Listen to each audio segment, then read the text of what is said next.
Welcome to my kitchen. We are going to be making bread today, and it's going to be a basic sandwich loaf. I make bread every single week, and it's something that once I kind of got into the habit to, I rarely, if ever, buy bread unless like we're in a pinch and we don't have a lot of time. So this is going to be a really basic sandwich loaf, and if you've never made bread before, it can be very overwhelming, and it can seem like kind of impossible. Almost as impossible as it is for Sylvester Stallone to say Frankenstein. Frankenstein. Once you master the basic loaf, and this is really what this is, and once you see how many things go into it, it'll be a lot less overwhelming. But you can either freeze the dough, or you can actually make the bread and freeze it in advance if you want to make extra loaves. It freezes really well, defrosts really well. I'll get into all that stuff a little bit later, but in the meantime, I'm going to go over what we need. I wrote it down so I don't forget. So we have flour, water, yeast, olive oil, salt, and honey. And that's basically everything you need. Now, things can be interchangeable throughout this if you don't have it, and I'm going to put all of that in the description of this video. So if you don't have certain things, I'm going to show you kind of what you can do to swap that out and substitute for what you do have. I've already measured some of the things out. I measured out my flour, so my flour's here. Something that I'm going to be using, and this is just for me, I'm going to be using rubber gloves. And the reason I'm putting rubber gloves on is because I'm wearing black nail polish. And unless you want a crunchy, toxic surprise within your loaf, I recommend kind of maybe either taking the nail polish off or using this. I use a stand mixer. I don't actually knead by hand anymore. One of the things I've wanted my entire life was a KitchenAid, and I got that for I think my 38th birthday, and I use it whenever I possibly can, and it's like my favorite thing ever. But I'm going to knead a little bit by hand just to give you the idea, and then I'm going to throw it right back into my stand mixer because I love it and I love using it. A stand mixer is not necessary to make this bread. I've made it loads of times prior to me even getting the stand mixer. I just don't want to. The first thing that I have to do is I need to activate the yeast. And by activating the yeast, if you've never heard that term before, is yeast is basically freeze-dried and it needs to be brought back to life, and the yeast feeds on sugar. So to do that, I need to warm up some water, and then I'm going to add some honey to it. If you don't have honey, you could use any other sugar. Again, I'm going to put any sort of substitutions in the description, so I'm going to do that now.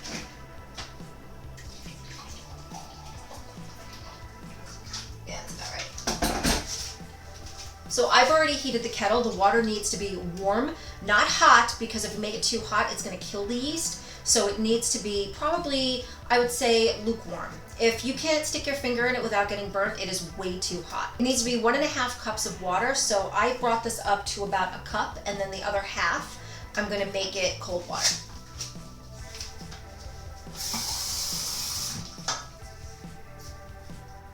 See, I can't tell the temperature because I have the gloves on.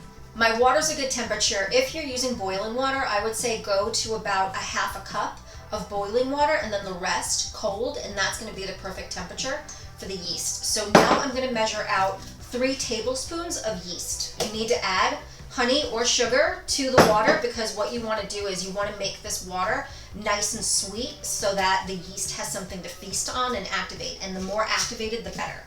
So I'm just going to get some honey in here.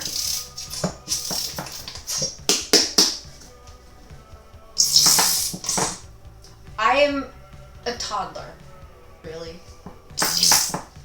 So when it comes to how much honey, just sort of measure with your eyes however much you think needs to go in there, because it will add a little bit of sweetness to the bread. But what we really want to do is we want to make that yeast go crazy, because the more activated the yeast, the more fluffy the bread and more rise it gives. So we want this bread to have like a lot of rise to it.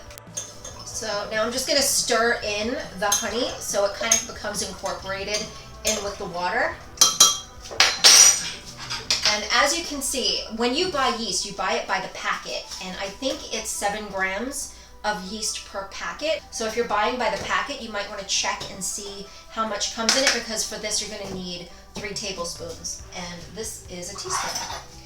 I don't know if this happens in your house. I always lose my tablespoons, so instead of fulls, I always end up with halves, so I have to always use double. So I need 3. So this is not 1, this is a half, so you're going to see me do more than 3. So just know if you see me do 6, it's just 3.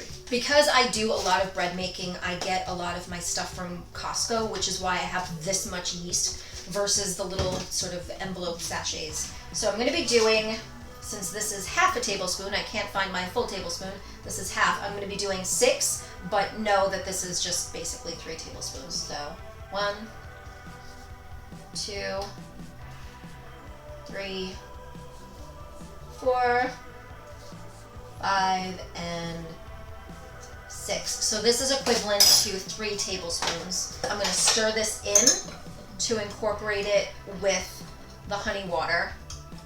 And you want to leave this in a warm place to rise. You don't want it to be anywhere cold. So I'm going to put this somewhere warm. I cheat. This is what I do. I have a heating pad that I use at night for bed. I sleep with a heating pad on my bed.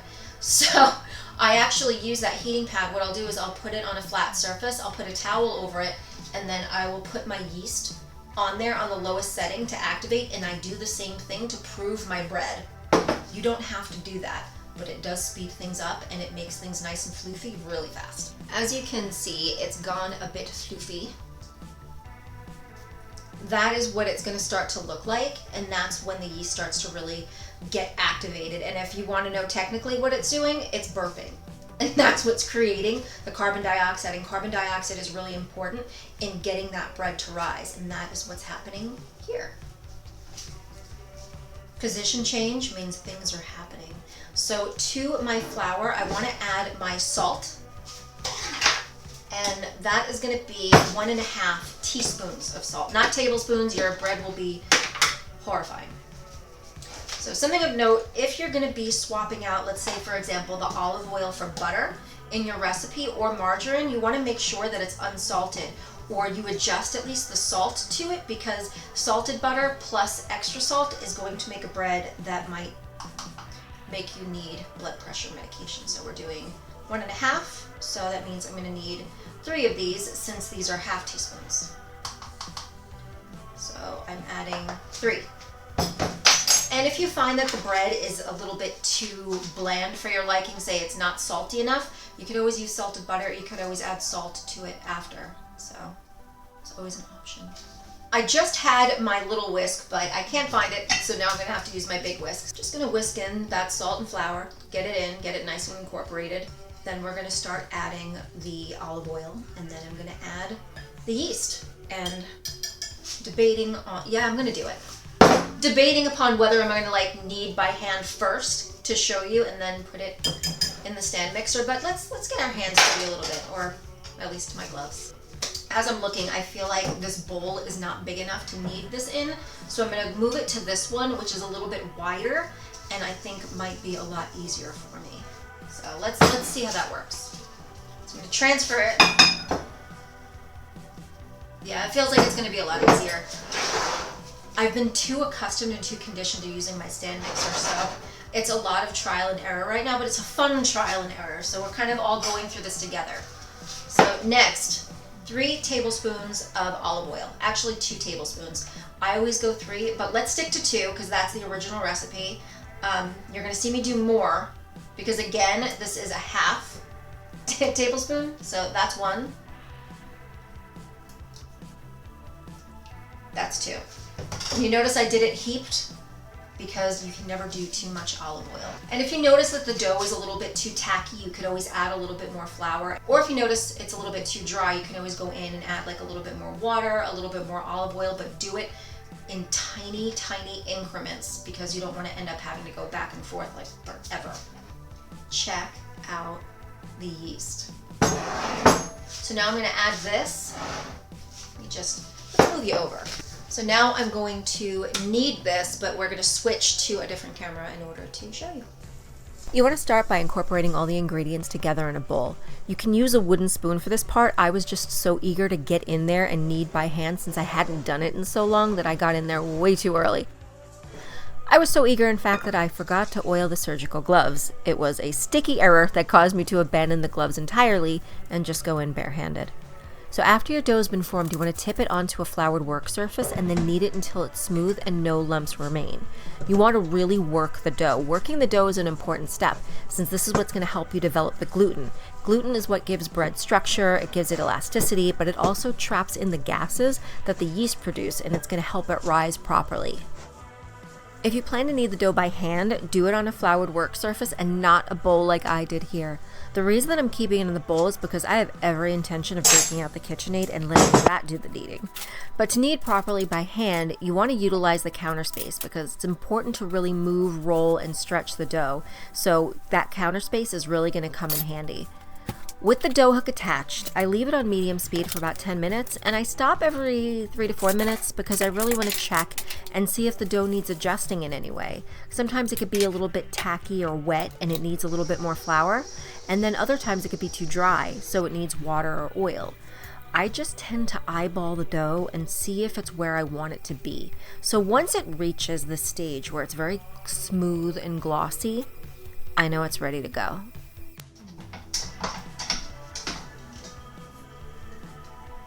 So it's looking a little bit on like the tacky side, so I might need to add a little bit more flour to it. See? Yeah. So I like to get my hands on it and kind of feel how well it goes into a ball. When your hands are very dry, what'll end up happening is it sticks like this. But I think this is okay. But I'm gonna let it knead a little bit more because I really like to develop the gluten, which is kind of funny for me to say because I can't have gluten. But the more that the gluten develops, the better the loaf. Yeah, gotta wash my hands again.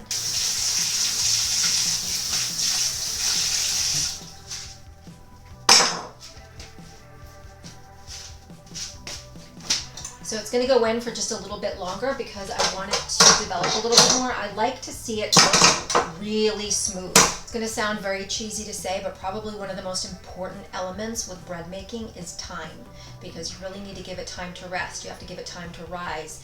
You have to give the yeast time to prove. It's just all of these different things, but time really is what will make a good loaf, because if you're really hasty with it and try to rush it, it's going to either be a brick or you're going to have holes in it.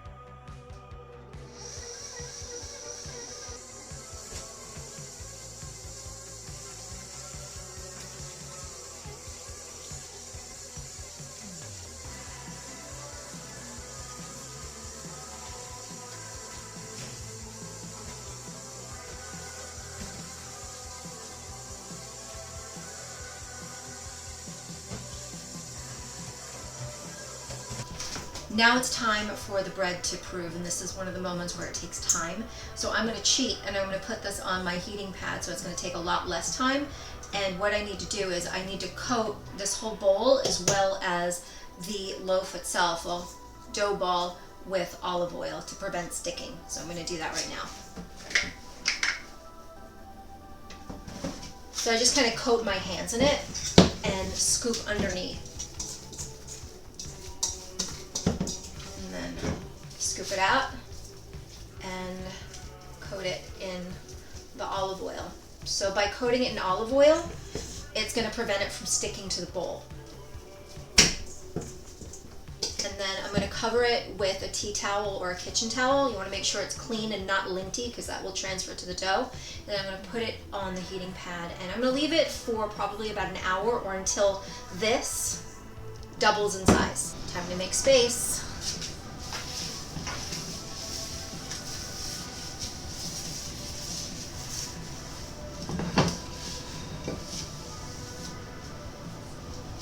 The dough is doubled in size. It just started to deflate a little bit as I took it away from the warmth of the heating pad. So I'm going to knead this a little bit more and then I'm going to roll it out. And then I'm going to preheat the oven to 375. It's going to be going into this loaf pan, so I've preheated my oven to 375 and I'm going to get to rolling out this dough. Before turning this out onto the surface, I'm going to flour it so it doesn't stick.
If you've noticed the light levels change in here, it's gotten dark outside now because of the time. I only had it proof for about an hour, and that's about how long it took to double in size. So next it's going to go in for the second proof. It's going to proof twice. So I'm going to put it into this loaf tin. So I'm going to spray it to avoid sticking. This is a coconut cooking spray that I get from Trader Joe's, and it's one of my favorites. It turns even the most cheap pans that you probably got at a garage sale, and it'll turn it non-stick. It's that slippery, so I'm just gonna rub it inside the pan, and then take our loaf, plop it inside. It looks like this. And I'm gonna go put it back on the heating pad for probably another 30 minutes it'll take, give or take, and then it's gonna double in size. I want it to come up over the top.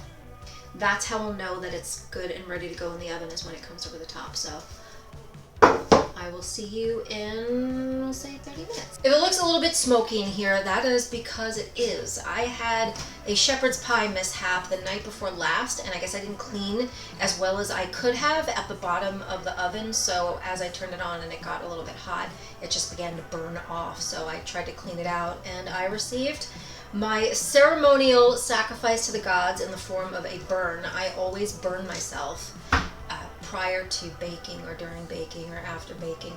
But when that happens, it usually yields a good end result because my sacrifice has been made. Don't try that yourself. So, as you can see, my pan of ice cubes ready to go into the oven, but I'm going to put it in once I put the bread in. And I'm going to check it now because I think it's done. Should be done rising, fingers crossed. This is about where I want it. You can see kind of how it's risen over the top. I'm going to put a little bit of water over the top so that it doesn't dry out. And I usually just kind of put a little bit of warm water in my hand and wipe it over. Nothing fancy. Some people like to use a milk or an egg wash. I just use water.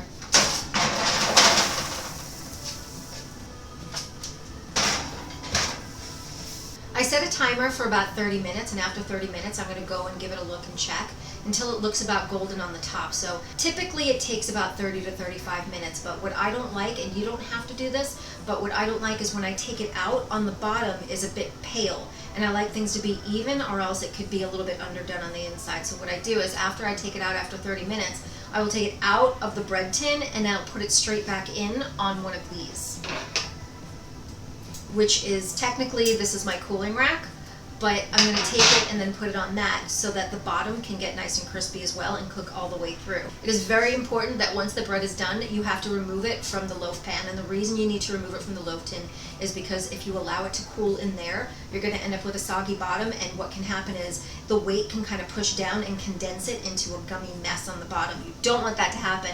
You want air to be able to circulate. So once the bread is done, you want to immediately take it out of the bread tin and you want to transfer it onto something where the air can circulate around it. You never want the bread to sit flush to any surface until it's completely cooled. So that's why I use one of these. I got this. It's actually from a really big cookie tray, and it comes with two of these. I got it from Target like a few years ago, and it was like $12 or something. It was a really good deal. So I got it for like next to nothing, but you could always look at garage sales, thrift stores, and you can always kind of find these laying around. But you don't want to put the bread flush to any surface. It needs to have air circulating, or else you're going to have like wet, soggy bottom, gummy bread, and it's not cute.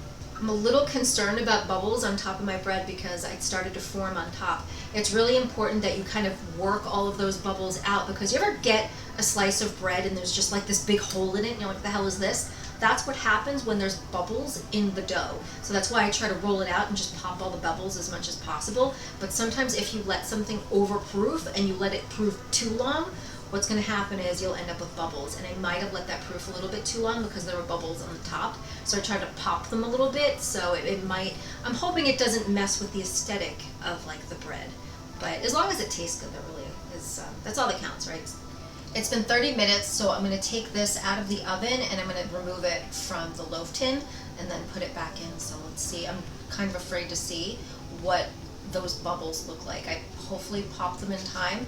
But also another important thing to remember is don't open the oven as much as you might want to before that 30-minute mark, because what will happen is it'll cause the loaf to just deflate.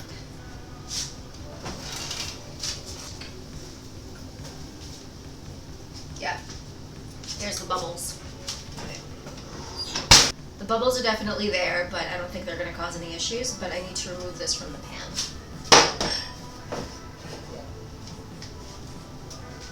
So you can see that the bottom is a bit pale. So what I'm going to do is I'm going to put this back in the oven as it is, but I'm going to put it on the cooling rack.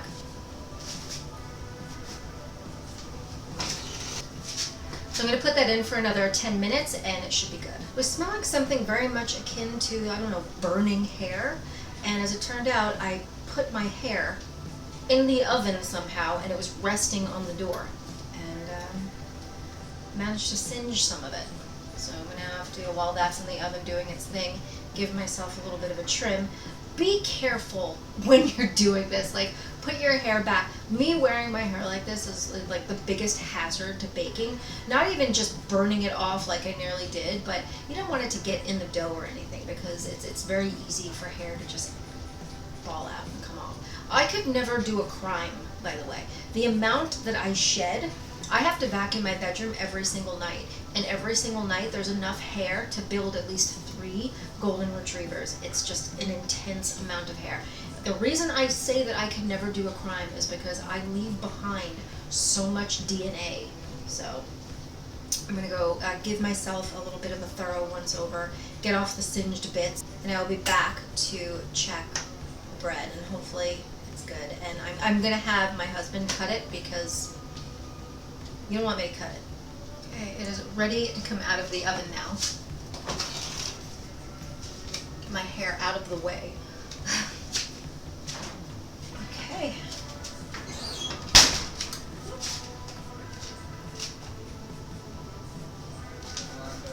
Yeah. The alarm is currently going off.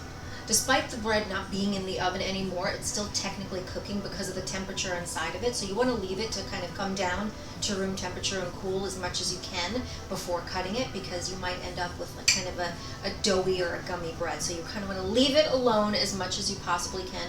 As tempting as it is to want to cut it now, because I can tell you right now, it smells absolutely amazing. Again, I can't eat it, but I'm going to have somebody else taste test it for me.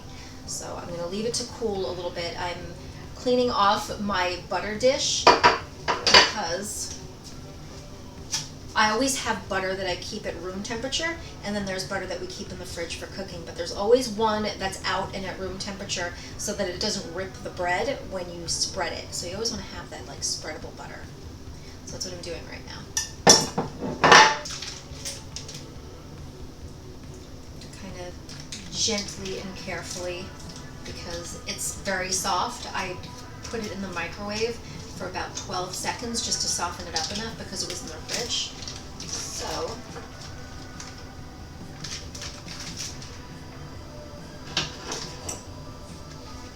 there you go.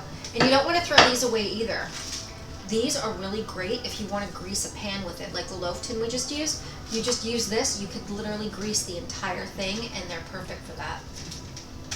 So if you can, kind of stack them and keep hold of them once you're done with your butter.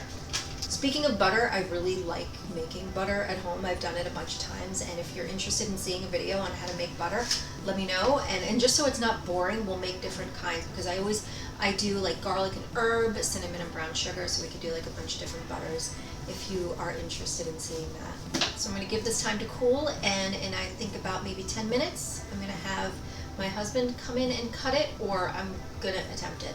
Should I try to cut the bread myself?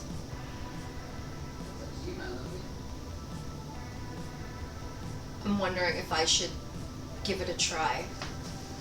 Remember how I said I wasn't going to cut the bread? I'm going to cut the bread, but I'm only going to cut the end of it off. I'm only going to cut a little bit, and I'm going to try to keep it as straight as humanly possible so the next slices will be okay. I'm going to have my sister try it and see how it is.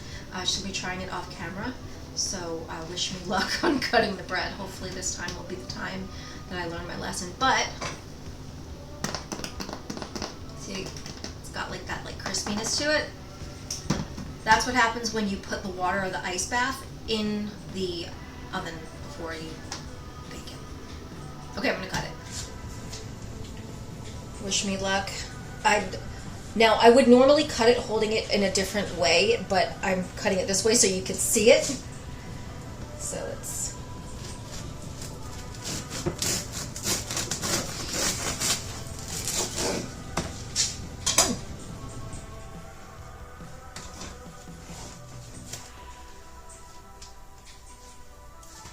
good.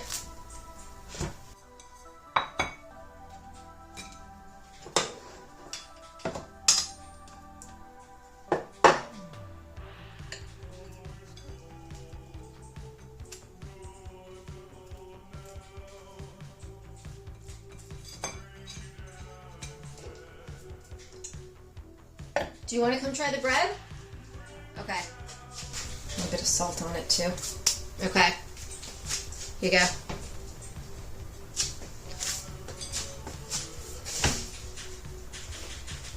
How is it? Sucks. Sucks. Sex. Oh, sex. I thought you said sucks. No.